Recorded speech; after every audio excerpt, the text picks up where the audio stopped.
A recently passed New York state budget included issues like minimum wage and a ban on gas stoves and furnaces, but it also incorporated notable changes to bail reform. So our Eyewitness News reporter sat down with Oneida County District Attorney Scott McNamara to learn more.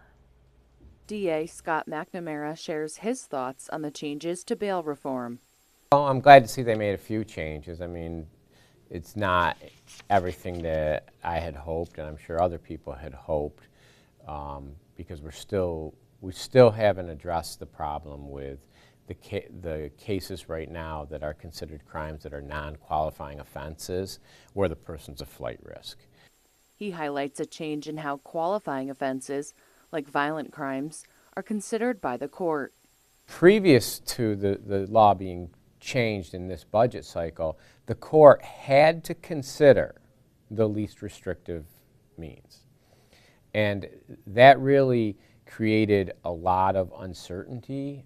So by taking that out and replacing it with the amount of bail that's necessary to have the person returned to court, that the court deems as a flight risk, is a much better standard, I think. He adds that there have been no changes to discovery.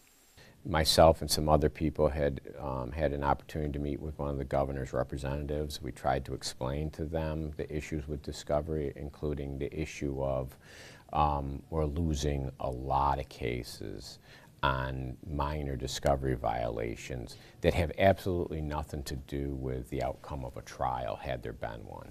And he believes that the philosophy isn't realistic. Where the problem was, I think historically that the legislature was concerned about is that the bail was being set way too high on some crimes.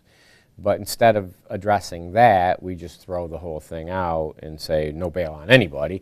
Everybody just gets released, and you know, it just becomes very problematic. I think their underlying philosophy is open the doors to the jails and the prisons and let everybody out, and you know, somehow or another this utopian society is going to emerge where no crime takes place. Well, since they've passed all of their criminal justice reforms, I haven't seen anything but an increase in crime. So I don't think their utopian societies materializing. Reporting in Oneida County, I'm Shelby Pay, Eyewitness News.